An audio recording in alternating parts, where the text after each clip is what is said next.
I own this lake, I own these waters, and now I own your little military toy. Pack your bags.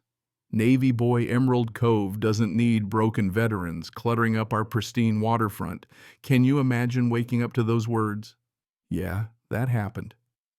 And let me tell you nothing, and I mean nothing, wakes you up faster than seeing your new HOA president, all 5'2" of fuchsia blazered fury, literally standing in your Boston whaler at 7:42 on a Tuesday morning peeling Pentagon registration stickers off your boat, like she's scoring clearance deals at Target. So picture this. The lake's glassy, early sun glinting off a row of million-dollar mansions.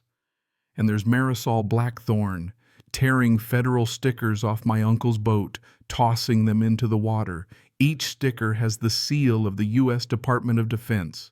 I stood there with my coffee cooling in my hand, wondering if I was still dreaming, but my watch said otherwise. I'd only inherited this cabin 3 months before after my Uncle Garrison the Admiral passed, and for a while I actually thought I might get to relax and fish.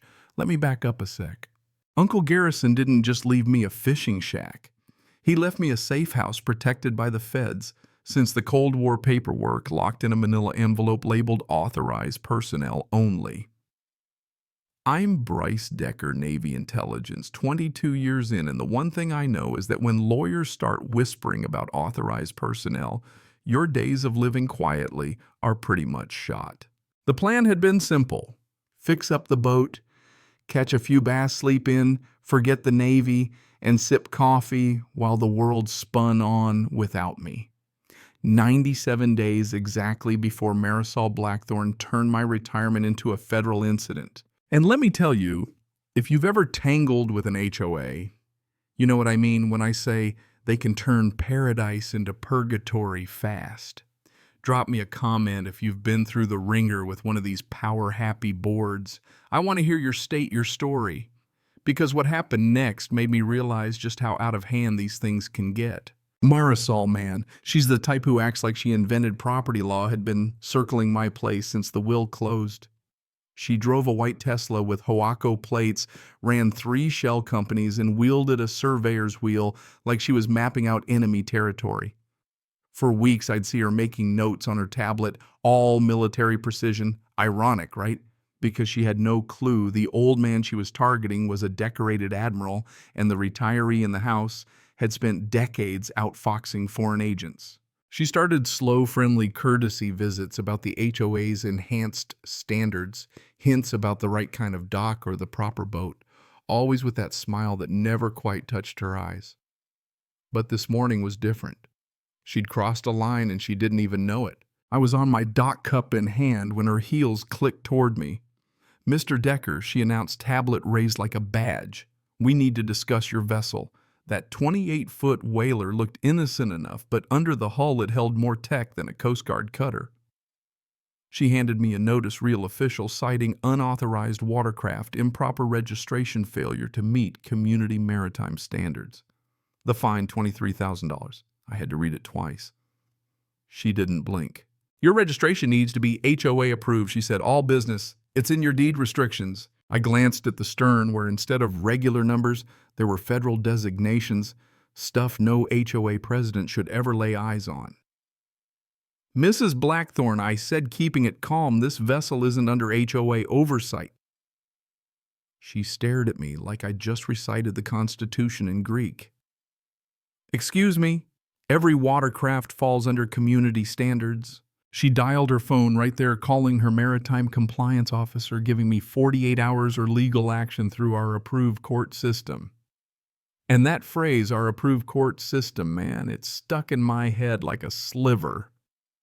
Most HOAs work with county courts, but Marisol, she'd built a whole shadow government out here. That night I dug through Uncle Garrison's files for the first time, really looking. Past the medals and commendations, I found a file, property agreements classified. There it was, Department of Defense designation, federal protection since '87. The boat not a toy, a federal asset. And interference, we're talking 5 to 20 years federal time. Add destruction of property, that's another 10 or 15. So I did what any good intelligence officer does. I called it in. "Commander Westbrook speaking. I laid it out, property designation pending HOA action. Her answer, that's an active federal protection site. Do not engage with civilian authorities. We'll handle it. But Marisol didn't wait. The next morning, 7:30 sharp, she showed up with an HOA convoy, her Tesla a pickup with a compliance officer. Rick Valdez looked like mall security's worst dropout, and a tow truck labeled HOA enforcement. Rick strutted up in his patchwork uniform badge, shining. Marisol, clipboard thicker than yesterday, announced an emergency resolution authorizing confiscation. The fee had ballooned overnight. Now it was $31,500, thanks to processing and surcharge fees. They started hooking up my boat. I pulled out my phone, started recording. Mrs. Blackthorne, this vessel is federal property. You're committing theft of government assets. She laughed. Federal property, please. I researched every parcel. No special exemptions. Nobody's above the rules here. Rick chimed in. Just looks like a fancy fishing boat to me. Eddie, the tow driver, hesitated when I told him moving that vessel made him an accessory to a federal crime. Ma'am, maybe we should wait, he said. But Marisol, always the queen, snapped. Don't let him intimidate you. This is a legal HOA action. Right then I realized she really believed she was above the law. So while they argued, I called Commander Westbrook back. They're removing the asset. Do not interfere, she said. Code Orange protocols, federal agents inbound. I hadn't heard Code Orange since active duty, but I remembered what it meant. Swift, overwhelming response. Meanwhile, Marisol whipped out a court order signed by Judge Harold Blackthorne, her husband. Yep. Her empire had legal muscle, too. Eddie, faced with an official order, went back to work. My boat, $890,000 worth of federal intelligence, was rolling out of Emerald Cove, stolen by people who thought they were the law. 2 hours later, Marisol's Facebook was buzzing. Enforcement action complete, non-compliant vessel, secured community standards, protected. Picture of her grinning next to my boat. Comments rolling in praise for keeping out undesirables. But while she posted, federal agents were moving. That afternoon, black SUVs pulled into the impound lot. 6 agents, the real deal. FBI stolen military vessel, Special Agent Rodriguez announced. The crowd scattered. Marisol tried to stand her ground. Lawful HOA enforcement, Rodriguez and Agent Santos, his partner, weren't buying it. Ma'am, this vessel is federal property with classified equipment. Removal is theft. Interference is a felony. Marisol went through all 5 stages of bureaucratic grief in 60 seconds: confusion, disbelief, anger, desperation, defiance. My husband is a judge, she yelled. Agent Rodriguez was unfazed. Federal law supersedes all local ordinances, ma'am. Marisol pulled out her research deed records property files. Santos explained, federal designations are classified, not in public records. That's when the cracks started to show. Instead of backing down, Marisol doubled down. You can't intimidate us. We know every law, every loophole. Rodriguez just nodded mentally, adding obstruction to the list. He told her, step away from the vessel. This is now a federal crime scene. Rick, the fake compliance guy, disappeared. Eddie, the tow driver. Suddenly very helpful to the feds, turns out he'd been towing property from veterans, the elderly, anyone who pushed back. The agents documented everything. I started to realize how big this was, 13 years of fines, seizures, intimidation. All about to unravel. By evening, word spread fast. FBI investigation for financial crimes and abuse of authority. Folks who'd praised Marisol started coming forward, stories of extortion and threats. The next morning, Rodriguez called me. Your boat wasn't the first. This is a criminal enterprise. Confiscated property sold through shell companies, money laundered through fake improvement projects, wire fraud, racketeering, conspiracy, the works. Marisol called an emergency HOA meeting, tried to rally support, but by then the whole community was awake. Facebook flooded with stories. Janet Morrison, retired teacher, posted her timeline, $1,200 for flowers, $200 for the wrong roof color, $16,000 in fines, home value down $15K. Dozens chimed in every tale, the same fines, forced sales, lost property. That night, the community center was packed. Marisol at the podium, voice ringing with old confidence. We are under attack. The feds are overreaching, but the crowd wasn't buying it anymore. I walked to the front, dropped the DOD documents on the podium. This property has been federally protected since 1987. That boat, $890,000 in classified Navy tech, and theft of military assets. That's 15 years minimum. You could hear the windows rattle with the collective gasp. Thomas Bridgewater, a Vietnam vet, stood up. Marisol, are you telling us you've been stealing from the U.S. Navy? The room fell silent. Janet held up her folder of shell companies and fake improvements. You've been stealing from us for a decade, and now from the feds.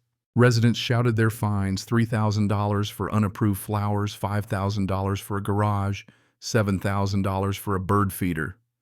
Marisol lost it. You're all ungrateful. I protected you. Nobody's above standards, not the Pentagon. And then the back doors opened. Rodriguez and Santos came in with 6 agents. Marisol Blackthorne, you're under arrest for theft of federal property, fraud, racketeering. The applause was real. Cameras out. 13 years of fear ended in 30 seconds. She shrieked it was harassment handcuffs clinking behind her fuchsia blazer as they led her away. Ma'am Rodriguez said theft of federal property worth nearly $1 million is not a community standards issue. It's a federal crime. The shock hung in the air as Santos addressed the room. New elections oversight property returned after investigation restitution for what had been stolen. The aftermath stunning. $2.3 million stolen, dozens of shell companies, a county judge husband signing fake court orders. Local news ran it all week. HOA president arrested for stealing military boat. CNN called it the Emerald Cove criminal enterprise. By Friday, the Pentagon announced my property as a protected federal zone, warning signs and all. More arrests followed. Rick and 2 other contractors, cuffed shell companies, frozen restitution funds set up. Janet Morrison became interim HOA president, dissolving all bogus enforcement contracts. The neighborhood transformed overnight block parties. Instead of fines, property values up 23% in 6 months. At trial, Marisol got 12 years, her husband 7. Tesla with Hoaco plates auctioned to repay victims. The Pentagon recognized my uncle's place as a strategic asset, and my boat came back, plus some new security upgrades just in case. More importantly, the case became precedent, the Emerald Cove standard for prosecuting HOA overreach. 6 months later, Commander Westbrook called, offered me a spot running a new task force to investigate HOA interference with federal assets nationwide. With my neighbor's blessing, I took it. Now we've busted 47 similar scams in 12 states, protected hundreds of veterans, and pushed new laws through Congress. The lake's peaceful, my boat's where it belongs, and the flag flies over a community finally run by honest folks. Underneath a little sign, protected by the U.S. Navy, trespassers prosecuted by federal law. So far, nobody's tested it. Look, the moral's simple. Nobody's above the law. Not your HOA president, not a judge, not anybody. Power has limits, and when you push too far, the feds push back harder and they don't stop. Marisol thought she could steal from the Pentagon, run her kingdom, and walk away clean. Instead, she got an orange jumpsuit and 12 years to think it over. So let me ask you, what's the craziest HOA story you've seen? Drop a comment, share your experience, and if you think justice matters as much as I do, give this a like.